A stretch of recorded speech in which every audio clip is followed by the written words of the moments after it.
새벽빛 묵상 창세기 13장 1절에서 18절. 우리는 확장의 시대를 살고 있습니다. 인맥을 넓히고 시장을 넓히고 집도 익스텐션하고 커리어도 넓히고 그걸 통해서 우리는 배우는 것도 얻는 것도 누리는 것도 참 많습니다. 생육하고 번성하고 땅을 정복하고 또 땅끝까지 이르러 내 증인이 되라는 그 말씀 자체는 축복입니다. 그렇지만 사람은 또 넓어질수록 좁아지기도 합니다. 집은 넓어졌는데 서로 함께하는 것은 좁아지고, 나의 지경은 넓어졌는데 내 마음은 오히려 좁아집니다. 팔로워나 주의 수는 늘었는데 관계는 얕아지고, 정보는 넘쳐나는데 지혜는 부족합니다. 선택의 폭은 넓어졌는데 감사의 폭은 줄어들죠. 그래서 있는 사람이 더하다라는 말까지 나옵니다. 오늘 이야기가 바로 그렇게 넓어질수록 좁아지는 사람, 또 좁아질수록 넓어지는 두 사람의 이야기를 기록하고 있습니다. 아브라함이 애굽에서 올라와서 네게브를 지나 베델까지 전에 제단을 쌓았던 그 자리로 다시 돌아옵니다. 성경에서 올라가다 내려가다는요, 지리상이나 혹은 고도를 따라서도 표현되지만 그들의 믿음의 상태, 하나님과의 관계를 나타내는 표현이 되기도 합니다. 마치 하나님의 말씀을 피해 도망간 요나가 계속해서 내려가고 내려가고 내려갔던 것처럼요. 다행히 오늘 아브라함은 올라옵니다. 다시 하나님의 약속의 땅으로, 또 자신을 의지하지 않고 하나님을 의지하는 믿음의 자리, 또 예배의 자리로 돌아옵니다. 이 족장들의 이야기를 보면요, 우리의 믿음이란 실수를 안 하는 것도 중요하지만 실수한 다음에 어디로 돌아가느냐가 더 중요하다는 것을 보여줍니다. 우리는 실패할 때 두 가지 반응을 자주 보입니다. 하나는 이전보다 더 바쁘게 사는 건데요. 문제는 여전히 내 힘으로 해결하겠다라는 생각이 깔려 있고요. 또 중요한 것은 직면하지 못하는 경우도 많습니다. 아니면 도망치고 숨습니다. 못난 모습이 부끄러워서, 또 그 모습을 들키기 싫어서 또 꽁꽁 숨습니다. 그러나 아브라함은 이전에 제단을 쌓았던 자리로 가서 하나님의 이름을 다시 부릅니다. 내가 반드시 해내겠다는 불타는 의지도, 혹시 난 안 돼라는 자기에 대한 자책도 우리의 첫 번째 반응이 되어서는 안 됩니다. 우리는 먼저 하나님 앞에서 실패를 직면하고 인정하고 예배의 자리로 돌아올 때, 실패하지 않으시는 하나님, 실패조차도 구원으로 만드시는 하나님께서 또 우리를 위해 열심히 일해 주십니다. 아브라함이 돌아온 이 약속의 땅에서 하나님의 그 축복의 말씀이 이루어집니다. 재산이 많아지고 땅이 감당을 하지 못해서 분쟁이 생길 정도가 되었습니다. 여기 사용된 용어는 그저 감정 싸움이 아니라 재산과 권리를 두고 법적 다툼을 하는 뉘앙스를 풍깁니다. 아브라함의 목자들과 롯의 목자들이 서로 다툽니다. 그때나 지금이나 아이러니하게도 재산이 많아졌기 때문에 싸움도 생깁니다. 약속의 땅에 기근도 오고요. 약속의 땅에서 또 축복을 받았음에도 불구하고 이런 갈등도 또 생깁니다. 또 지난번에는 낯선 이집트 땅에서 힘과 권력을 가진 세상 사람들과의 문제였다면, 또 기근과 같은 외부의 문제였다면, 이제는 내부의 가족 안의 경쟁이고 갈등입니다. 공간과 권리와 우선권에 대한 것들이죠. 이게 믿음의 여정입니다. 믿음의 길을 걷는다라는 것은요, 세상에서 충돌을 겪고요, 가정에서도 끊임없는 갈등을 겪고, 심지어는 교회 공동체 안에서도 어려움과 분열을 겪기도 합니다. 하나님이 부르신 이후에도, 놀라운 약속을 받은 이후에도 끊임없이 문제는 생깁니다. 계속 문제가 바뀔 뿐이죠.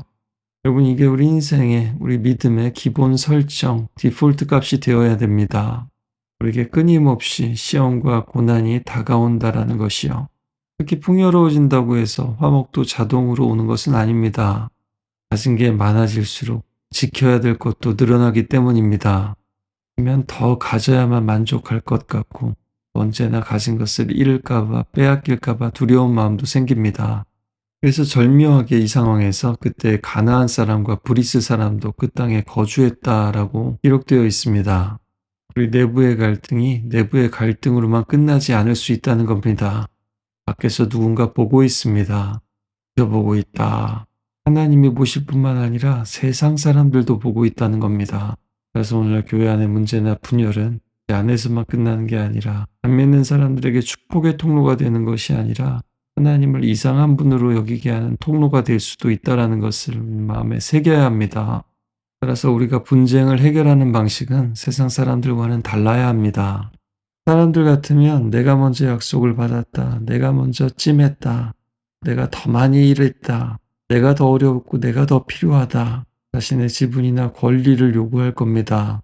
그러나 아브라함은 이런 분쟁의 언어 대신에 우리가 누구인가, 정체성과 관계의 언어를 꺼냅니다. 우리는 한 친족이고 형제다라고 말입니다. 그러니 다투지 말자고 말합니다. 이것이야말로 진정한 우리가 남이가라는 정신이겠죠.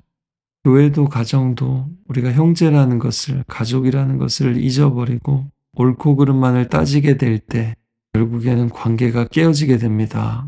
그리고 아브라함은 아주 파격적인 제안을 하죠. 네가 먼저 정해라. 네가 먼저 선택해라. 네가 좌하면 우하고 네가 우하면 나는 좌하겠다.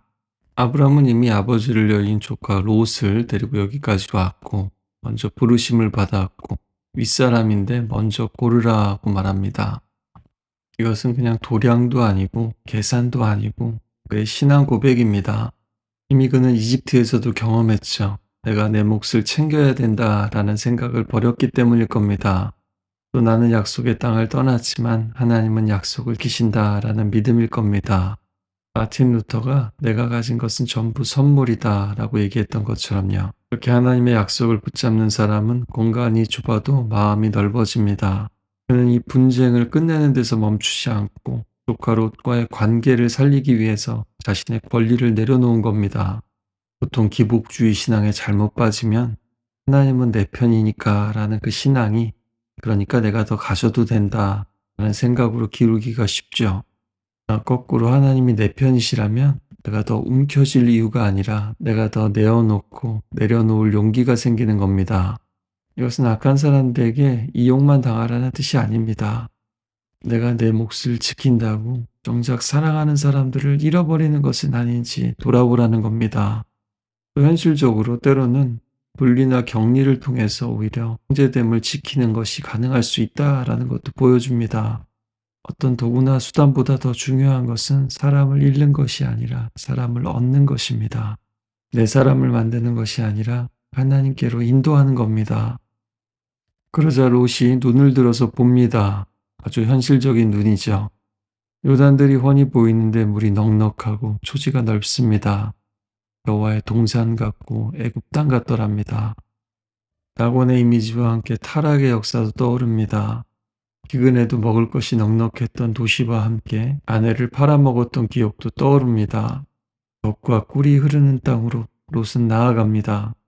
그러나 13절에는 소돔 사람이 하나님 앞에 악하여 큰 죄인이라고 덧붙입니다. 당장에는 이곳이 롯을 더 비옥하게 만들지는 모르지만 결국에는 무감각하게 만들 겁니다. 하필 그곳이 소돔과 고모라가 되는 것처럼요. 롯은 눈에 좋은 땅을 보았지만 그 땅이 자기 영혼을 어떻게 바꿀지는 보지 못했습니다. 마치 요즘 AI가 인간을 어떻게 변화시키고 있는지 보고 있지 못한 것처럼요. 롯이 떠난 뒤에 하나님께서 나타나셔서 다시 말씀하십니다. 롯은 스스로 눈을 들어 보았지만 하나님께서는 눈을 들어서 바라보라고 말씀하십니다. 동서남북 보이는 땅을 다 너와 네 자손에게 주신다고 약속합니다. 심지어는 그 땅을 종과 행으로 쫙 돌아다녀 보라고 합니다. 그러면서 티끌을 셀 수 있는 사람은 네 자손도 세게 될 것이다 라고 약속하시죠. 그렇게 무수하게 많아질 거라는 겁니다. 우리가 생각할 때 이거 놓치면 끝일 것 같고 이거 없으면 못 살 것 같을 때 오히려 그것을 놓을 때 하나님께서 말씀하실 때가 많습니다. 그리고 오히려 하나님께서 직접 우리 손에 쥐어주시죠. 그리고 그 전에 먼저 네 발로 걸어보라고 하십니다. 하나님의 말씀을 신뢰하며 걸어보는 겁니다. 그리고 그는 헤브론으로 다시 장막을 옮기고 또다시 제단을 쌓습니다. 오늘 함께 기도할 때에요. 하나님, 실패한 뒤에도 하나님께로 늘 돌아올 수 있기를 원합니다.